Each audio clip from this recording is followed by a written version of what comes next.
তো বন্ধুরা এখন বাজে 10:30। খাওয়া দাওয়া হয়ে গেছে, সব বাসন নিয়ে এসেছি মাজবো, কারণ ওদের বাসন ওদের হাঁড়ি কড়াই গুছিয়ে ধুয়ে যেতে হবে। আর আমাদের বাসন তো আমি মানে আমাদের বাসনও ধুয়ে যাবো, লজেই ধুয়ে যাই। তো তো খাওয়া দাওয়া হয়ে গেছে, এখন বাসন টাসন মাজবো, মেজে মানে বলে না যেদিনকে যাব সেদিনকেই ঘুম পাই বেশি। ওই হচ্ছে আমি বললাম কি মানে ওই ওই ঘরের ওরা আসলো নাকি, তো ওই দিনকেই ঘুমটা বেশি পাই যেদিনকে বেরোয় যাব। তো এইখানে আসার পরের থেকে একটা তো ডাক্তার দেখানোর টেনশন থাকে, কি আসবে কি হবে কি ট্রিটমেন্ট হবে সবারই, শুধু আমার না, এখানে আমরা যত লোক আসি। তো এই কয়দিন এসছি মানে পুরো একদম প্যাঁচার মতন জেগেই ছিলাম, প্যাঁচার মতনই, প্যাঁচাই বলতে পারো, প্যাঁচার মতন জেগেই ছিলাম। রাত্রে ঘুমই হতো না, একটা রাতও না, 1টা 1:30 অবধি ফোন দেখতাম। তারপরে মানুষ এই জ্বর টর নিয়ে সারা রাত জাগা। আজকে জানো না কি যে ঘুম আসছে, মানে আমার এখনই 10:30 বাজে, চোখ ভেঙে যাচ্ছে ঘুমে। তো এখন এই বাসনগুলো মেজে ওই দিক দিয়ে সব ব্যাগটা গোছানো কমপ্লিট হয়ে গেছে মোটামুটি। আবার রাত 2টো কি 2:30টার সময় উঠে রান্না করব, কারণ রান্না না করে নিয়ে গেলে ওই খাবো কি সারাদিন টেনে। তো চলো ভিডিওটা এই রাত্রিবেলা 10:30টার থেকেই শুরু করছি। এখন তো বাসনগুলো তো মাজবো, কিন্তু আবার রান্না করব, তখন আবার বাসন মানে মাজতে হবে। তো যাই হোক, যতটা পারি থালাগুলো মানে ওদের যে 2টো থালা ছিল, তো আমি বলছি যতটা পারি মেজে রাখি, আর আমাদের বাসনগুলো তো ধুয়ে যাব একটা ব্যাগে গুছিয়ে। আমি বলছি রান্নার পরে আবার করতে হবে, আর কী করা যাবে। আর তখন ওই যে ওই বোনকে মানে ওদের রুমে দিয়ে আসলাম না, মানুর বাপি একটু মাংস নিয়ে এসেছিলো, কারণ ভিডিওটা বড় হয়ে যাবে বলে তোমাদের সাথে আর কোনো কিছু তো তারপরে শেয়ার করিনি। এসে তো মানে মানুকে কটা শুধু ভাত করেছি, আর দুপুরের ডাল ছিল, ওইটা দিয়ে মানুর আর কি মানে যা ছিল তাই দিয়েই তো আমরা খাওয়া দাওয়া করলাম।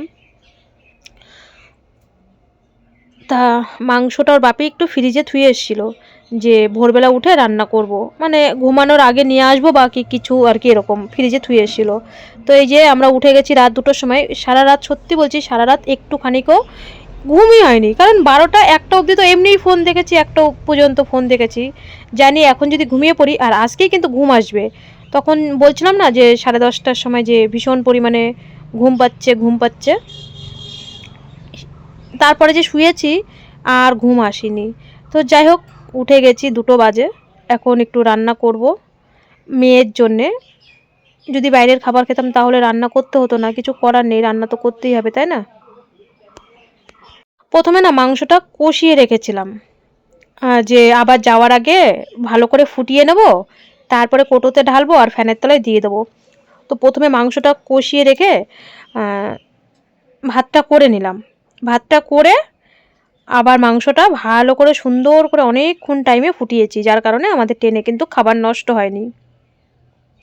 তো কালকে মানুর বাপি ওই মানে ইংলিশন যে প্যাক করে নেবে সব জিনিসপত্র কিনতে গিয়ে এই কোটো দুটোও কিনে নিয়ে এসেছিলো, কারণ আমি বাড়ির থেকে আসার সময় ছোট্ট একটা টিফিন কারি নিয়ে এসেছিলাম, কারণ লুচি আর আলু ভাজা, ওই যে ওই টিফিন কারিটা ওটা নিয়ে এসেছিলাম, লুচি আর আলু ভাজা। মানু বলছিল মা ভাত নিতে হবে না।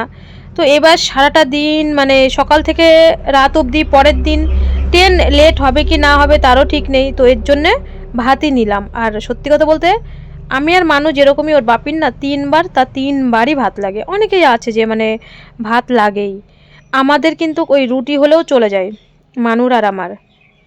আমি অতটা যে ভাত প্রিয় তা না, আমার রুটি হলে আরও বেশি ভালো হয়। তো মানুর বাপি রুটি একদম খেতে পারে না, ওর ভাত লাগবেই। তো এই যে ওইদিকে রান্নাবান্না হয়ে গেল, এই ব্যাগটা থুয়ে যাব। আর বেশি একটা বাজে না, অনেক আগে আগে বেরোচ্ছি, স্টেশনে গিয়ে বসে থাকতে হবে। এখনও নিচে তো কাজ আছে, সেই কাজগুলো তো এখনও মেটানো হয়নি, তো অনেক আগেই বেরিয়ে যাচ্ছি।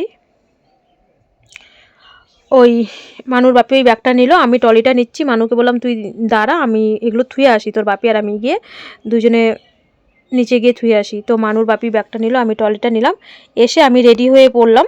বন্ধুরা এখন বাজে 4টে, রান্নাবান্না সব কমপ্লিট, দেখলেই তো সব গোছানো গোছানো কমপ্লিট। এখন শুধু ইংলিশনটা ফ্রিজ থেকে বের করে এটা দিয়ে মানে বাক্সটা মুড়বে। মানুষ তুই যাবি আইসক্রিম ভালো করে দিয়ে নিবি। তো এই ট্রেনটায় 2022-এ যখন মানুষ স্প্লিং অপারেশন হয়, এই ট্রেনটা সপ্তাহে একদিন চলে। তো যখন 2022-এ ওর স্প্লিং অপারেশন হয় তখন এই ট্রেনটাই গেছিলাম। হাওড়াতে 11:30টায় নামিয়েছিল, আমাদের যে জল দেয় তাপসদা, ও আমাদেরকে নিয়ে গেছিলো। ওর বাপি তো ব্যাঙ্গালোরে চলে গেছিলো। আর যখন আমার মার অপারেশন হয় 2022-এই, মার যখন মাজা ঘাড় পিঠ অপারেশন হয় তখনও এই ট্রেনটাই গেছিলাম ভোরবেলায়। তো অনেক বছর পরে সেই 2022-এর পরে 2026-এ এই ট্রেনটাই যাচ্ছি। এই ট্রেনটা সেরকম যাওয়া হয় না, এটা মেন কথা, এটা সপ্তাহে একদিনই যায় মহেশ্বর হাওড়া। তো চলো দুগ্গা দুগ্গা করে তোমাদের আশীর্বাদে সব কিছু ভ্যাকসিন ট্যাক্সিন সবাই পাশে ছিলে। অভিভাই আসার সময় টিকিট, অভিভাই আর কি আসার সময় টিকিট করে দিল। তো দেখো কেমন ঘামছি সকালবেলা, সারা রাত ঘুমায়নি, খালি মোবাইল দেখছি, বারবার কটা বাজে বারবার কটা বাজে, সারা রাত ঘুমায়নি। আর ওর বাপি ওঠে, মানে কি বলবো, জল খায় বারবার ওঠে, পাশের মানুষ দেখবো একটা বিছনার থেকে যদি মানুষ বারবার ওঠে ঘরে লাইট জ্বালায়, ঘুমায় না। তো আসার পরের থেকে তো টেনশনে এমনি ঘুমায়নি। আর আজকে তো 2টোর সময় রান্না বসিয়েছি, শুয়েছি 12টার সময় ফোন দেখতে দেখতে, কি করব। তো দুগ্গা দুগ্গা করে সব কিছুই ভালোই ভালোই মিটলো। এবার হচ্ছে যাওয়ার পালা, তারপরে গিয়ে আবার চিন্তা, আসার চিন্তা, সব কিছু চিন্তা। তো যাই হোক, আগে তো বাড়ি অব্দি পৌঁছাই, দুগ্গা দুগ্গা করে। তো চলো, আমি বলছিলাম যে আমাদের ট্রেন হচ্ছে 5:55, 6টায় ছাড়বে, 5 মিনিট দাঁড়ায় কাটপাটিতে। তো মানু দেখছে অলরেডি, ফোনে দেখছে যে ট্রেন 18 মিনিট লেট, এখানেই দেখছে। তো আমি বলছি এত তাড়াতাড়ি যাওয়ার দরকার নেই, আরও আধা ঘন্টা পরে যাই, গিয়ে বসে থাকতে হবে আর মশার কামড় খেতে হবে। তো এখানে এসে মানুষ বাপি পিন্টুদাকে ডাকছে। পিন্টুদার তো মেদিনীপুরে বাড়ি, তোমরা জানো কম বেশি, আমি অনেকবার বলেছি। তো ইংলিশনটা তো নিতে হবে, ফ্রিজে রয়েছে। আর পিন্টুদা তো মানে বেভোর ঘুম, মানুর বাপি ডেকেই যাচ্ছে, ও পিন্টুদা, ও পিন্টুদা, ওঠো ওঠো ওঠো ওঠো। তো ও উঠেছে, উঠে না বসেই রয়েছে, মানে উঠেছে উঠে বসে রয়েছে, হাসিও পাচ্ছে আমার তখন। কারণ দেখো একটা ঘুম তো, আর এদেরও না ঠিক মতন ঘুম হয় না, কারণ লোকজন আসতেই থাকে, রুম ভাড়া নিতেই থাকে, রাত নেই বেরাত নেই, এদেরও ঠিক করে ঘুম হয় না। উঠে দেখো বসে রয়েছে, তাও মানে খুলছে না। তো আবার ফোন করলো, ফোন করে বসেই রয়েছে কতক্ষণ ধরে। আর আমরা হাসি, আমি ভয়েস দিচ্ছি তাতেও আমার হাসি পাচ্ছে।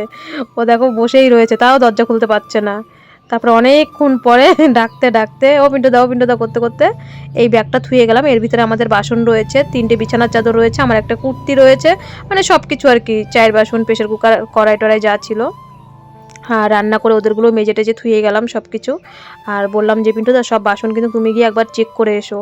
আর ফোন তো কথা হবেই। আর পিন্টুদা টিকিট করে দিয়েছে, এবার আমাদের টিকিটে ছড়াছড়ি হয় না হয় না। এবার আমাদের ওই যে টিকিট কাটা ছিল 1 মাস আগে, সেই টিকিটও আমাদের কনফার্ম হয়ে গেছে, জানো না। তাই আবার এই দিক দিয়ে যে টিকিট কাটা হয়েছে, পিন্টুদাই টিকিট কেটে দিয়েছে এবার। তো অনেকটা টাকা বেশি গেছে, কিছু করার নেই। তো যাই হোক, টিকিট তো পেয়ে গেছি।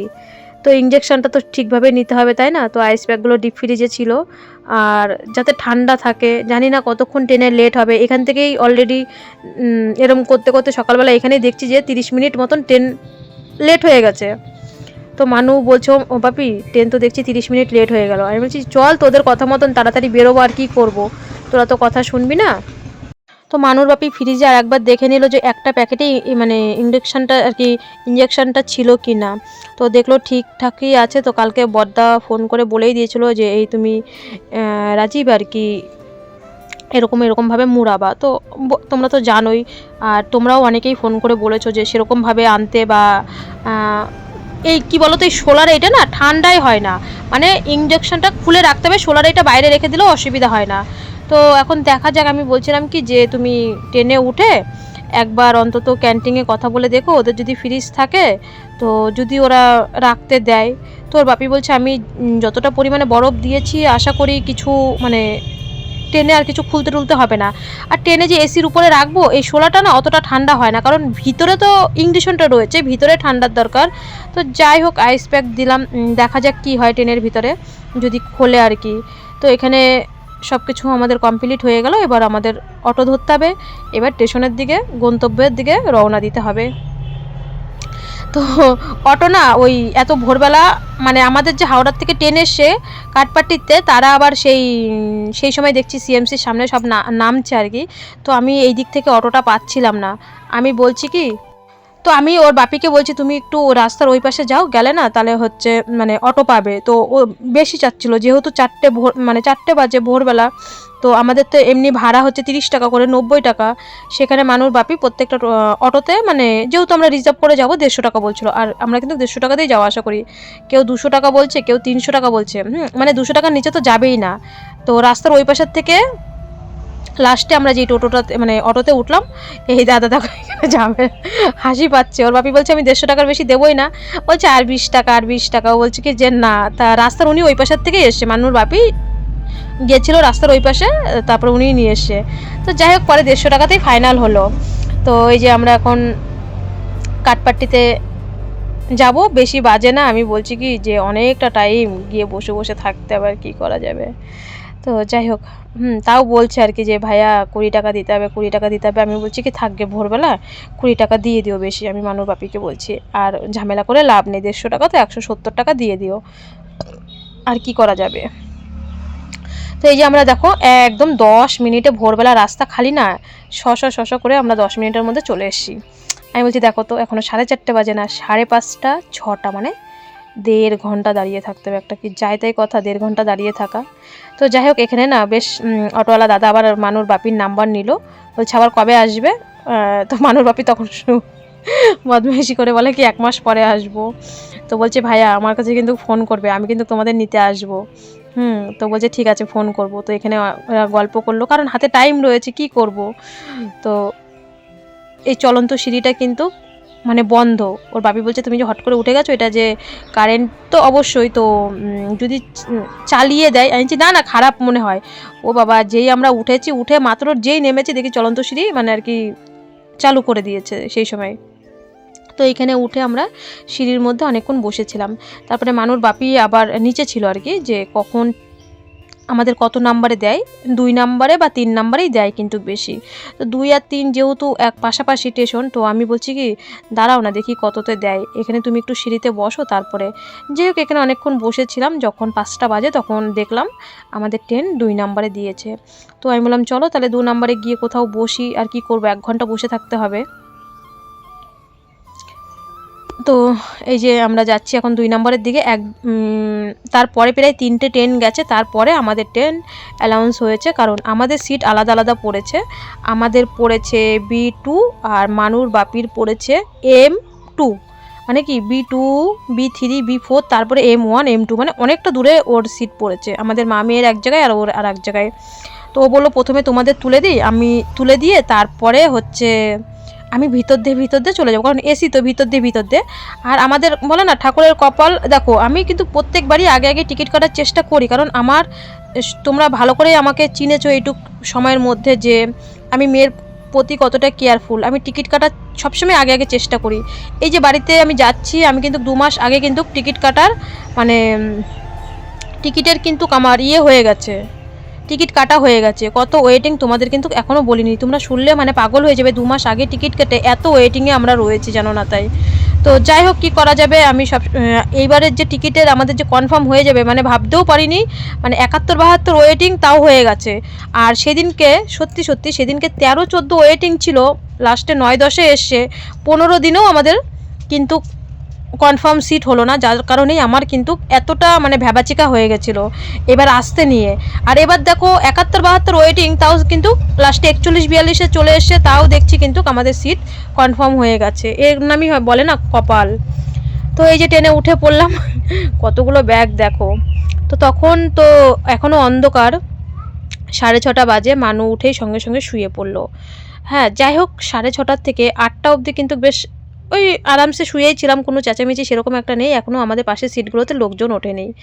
8টার সময় এমন মানে ফ্যামিলি উঠেছে, মানে ওরা আর কি ট্যুরে গেছিলো, সেই সব ফ্যামিলিরা উঠেছে। কি ক্যাই ম্যাই, বেশ ওরা গান করছে আমরা শুনছি, কিন্তু ঘুমানোর মতন 2 দিন ট্রেনের ভিতরে আমরা ঘুমাতে পারিনি।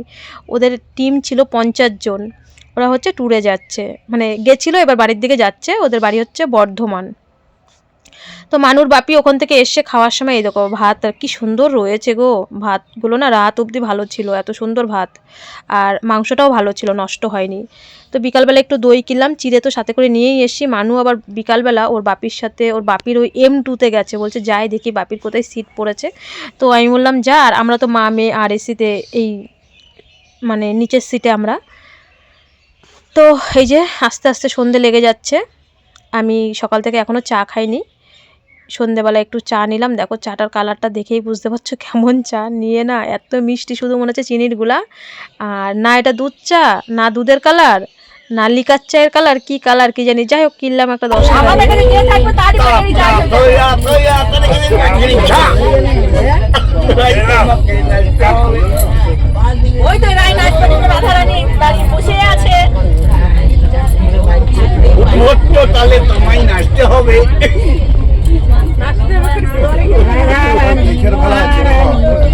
এরা খুব ভালো শিখবে গিয়ে 6 জন পুরো জমায় কীর্তন। মোদিকে ডাকো, মোদিকে একটা ডাকো না।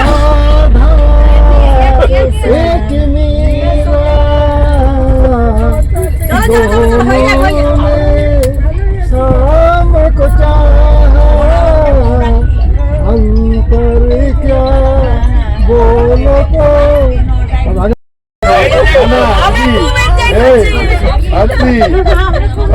যাত্রা রোল ভালো করে, পুরো ডায়লগ ভালো করে।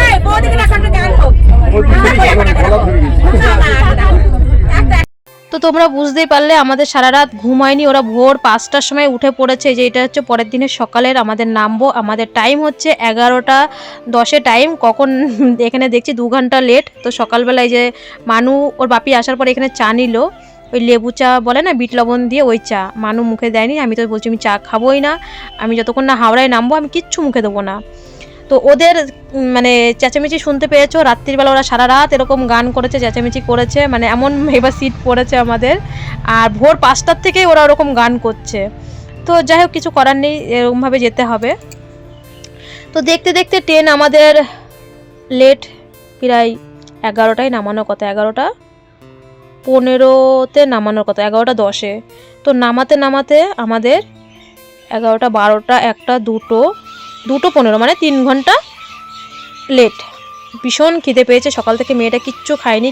কেক আর কত ভালো লাগে তাই না?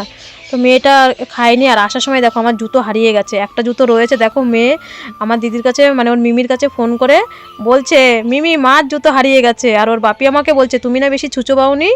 আমি ওই যে কি বলতো, ওরা যদি বাথরুমে যায়, জামা কাপড় যদি না ছাড়ে, আমি ঘরের মধ্যে সেরকম গন্ডগোল করি। আমার জুতো সকাল থেকে খুঁজে পাচ্ছি না, এবার আমি কি করে যাব। দেখো জুতো কে যেন ওই ট্রলিতে যায় না, ট্রলিতে যেতে যেতে ওই পাশের বগিতে চলে গেছে। এবার আমি কি করে যাব, আমি নিচে পায়ে ফেলতে পারছি না। দেখো এই যে আমি যে কেন ট্রলি ব্যাগ ধুই, দেখো কত নোংরা, সিটের নিচে কত নোংরা। তো ওই দেখো ওর বাপি ওই পাশের, ওরাও হাসছে জানো, যারা বর্ধমানে যাবে তারাও হাসছে। ওর বাপি বলছে, এইবার কায়দা মতন তোর মার হয়েছে, কারণ তোর মা বেশি পরিষ্কার, বেশি ছুঁচু বামনি করে না। এবার তোর মা খালি পায়ে পায়ে যাবে, শিয়ালদায় গিয়ে বা হাওড়াতে গিয়ে পরে তোর মার হচ্ছে জুতো কিনে দেবো। বেশ ট্রেনে একটা মজার ব্যাপার। আর মানু তো হেসে পাগল হয়ে যাচ্ছে, ওর বাপি ওরা সবাই আমার পিছনে লেগেছে আমার জুতো হারিয়ে গেছে বলে। হ্যাঁ সকাল থেকে আমি টয়লেটেও সকাল থেকে যাইনি, কারণ আমার পায়ে জুতো নেই। মানুর বাপি বলছে, আমার জুতো দেবো না, হ্যাঁ তুমি পায়ে প্লাস্টিক বেঁধে যাও, এরকম মজা করছে। তো বন্ধুরা, এই যে তোমাদের আশীর্বাদে, তোমাদের সকলের আশীর্বাদে, প্রভু তো আছেই, প্রভুর আশীর্বাদে আমরা হাওড়াতে নেমে গেলাম। 3 ঘন্টা লেট, প্রচণ্ড ভাতের খিদে পেয়েছে, কালকে রাত্রেও খাওয়া হয়নি, আর আজকে তো সারাদিন খাওয়াই হয়নি। 2:15-তে নামিয়েছে, 2:14-তে। তো বন্ধুরা ভিডিওটা এইটুকুই রাখলাম, কারণ ভিডিও এডিটিং বা ভয়েস পাশে যারা ছিল তোমরা আওয়াজ শুনতে পেয়েছো, তো ভয়েসের কারণেই কিন্তু আমি ভিডিও পোস্ট করতে পারিনি।